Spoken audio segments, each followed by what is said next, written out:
আজকে আমরা আলোচনা করব due dates of furnishing return নিয়ে। এখানে দেখো তোমরা একটা ছক দেখতে পাচ্ছ।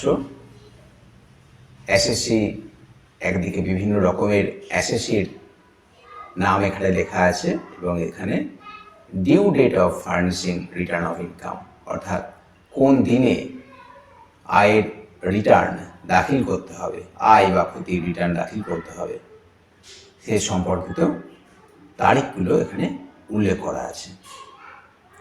আমরা প্রথমেই কাদের পাচ্ছি?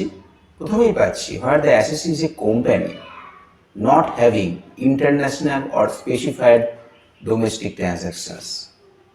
একটা সাধারণ কোম্পানির ক্ষেত্রে যাদের কোনো ইন্টারন্যাশনাল ট্রানজ্যাকশনস নেই বা স্পেসিফাইড ডোমেস্টিক ট্রানজ্যাকশনস নেই, তাদের ক্ষেত্রে 31শে অক্টোবরের মধ্যে অ্যাসেসমেন্ট ইয়ারের রেলিভেন্ট অ্যাসেসমেন্ট ইয়ারের 31শে অক্টোবরের মধ্যে আয়কর রিটার্ন ফাইল করতে হবে। তো এখানে ইন্টারন্যাশনাল এবং স্পেসিফাইড ডোমেস্টিক ট্রানজ্যাকশনস নামে তোমরা দুটো শব্দবন্ধ পেলে।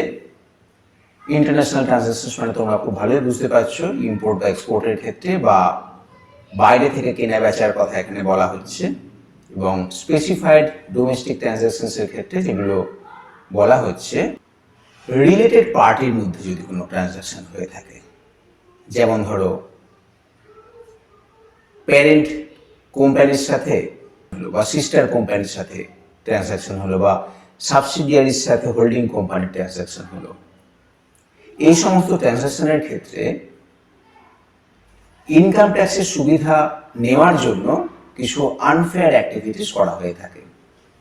তো এই সবগুলো সম্পর্কিত একটা রিপোর্ট জমা করতে হয় ইনকাম ট্যাক্স ডিপার্টমেন্টের কাছে।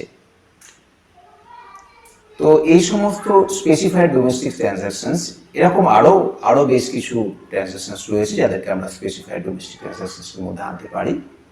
তো এরকম ধরনের স্পেসিফাইড ডোমেস্টিক ট্রানজ্যাকশনস বা ইন্টারন্যাশনাল যদি না থাকে, তাহলে একটা কোম্পানিকে 31শে অক্টোবরের মধ্যে রিটার্ন সাবমিট করতে হবে। আমরা এরপরে যেটা দেখতে পাচ্ছি, হোয়ার the assessee is required to furnish A report referred to in section 92E pertaining to international or specified domestic transactions. আগের ক্ষেত্রে শুধু কোম্পানির কথা বলা হয়েছিল, শুধু কোম্পানি যাদের ইন্টারন্যাশনাল এবং স্পেসিফাইড ডোমেস্টিক ট্রানজ্যাকশনস নেই, কিন্তু বি পয়েন্টে সমস্ত এসএসসির কথা বলা হচ্ছে যাদের ইন্টারন্যাশনাল বা স্পেসিফাইড ডোমেস্টিক ট্রানজ্যাকশনস আছে। তাদের ক্ষেত্রে দেখো আরও 1 মাস বেশি সময় দেওয়া হচ্ছে রিটার্ন সাবমিট করার জন্য, অর্থাৎ 30শে নভেম্বর। এরপরে আমরা আসছি where the assessee is a person other than company and other than an assessee mention in point B. Other than company মানে আমরা এ পয়েন্টকে বাদ দিয়ে দিলাম, আবার আমরা বি পয়েন্টকেও বাদ দিয়ে দিলাম, কেননা বি পয়েন্টের উল্লেখ এখানে রয়েছে। এই এ পয়েন্ট এবং বি পয়েন্ট বাদ দেওয়ার পরে অন্য যে কোনো এসএসসির কথা এখানে বলা হচ্ছে whose accounts are required to be audited under the income tax act or under any other law. তাহলে এই কোম্পানি মানে এ পয়েন্টে যেটা আলোচনা করেছি এবং বি পয়েন্টে যেটা আলোচনা করেছি তাদের বাদ দিয়ে যে কোনো এসএসসি যাদের অ্যাকাউন্টস অডিট করার প্রয়োজন পড়ে ইনকাম ট্যাক্স অনুসারে বা অন্য কোনো আইন অনুসারে। ইনকাম ট্যাক্স অ্যাক্টে বলা আছে বাৎসরিক টার্নওভারের পরিমাণ যদি 1 কোটি টাকার বেশি হয়ে থাকে তাহলে সেক্ষেত্রে অডিট করাতে হবে। অন্যান্য আইন অনুসারে বিভিন্ন আইনে বিভিন্ন রকমভাবে অডিটের কথা বলা আছে।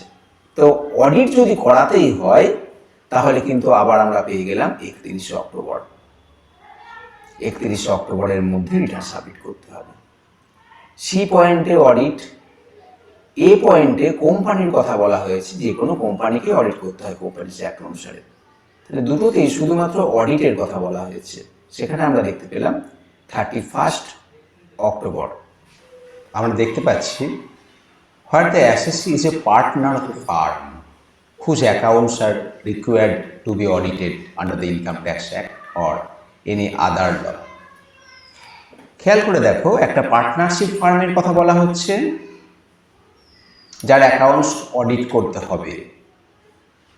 আমরা ঠিক একই ধরনের পয়েন্ট কিন্তু আগেই পেয়েছি, where the assessee is a person other than company or other than B whose accounts needs to be audited. Actually D পয়েন্টে যে পার্টনারশিপ ফার্মের কথা বলা হচ্ছে সে কিন্তু সি পয়েন্টের মধ্যেই ঢুকে আছে, কিন্তু তবুও আলাদা করে বলা আছে এবং ডেট কিন্তু সেই 31 অক্টোবর।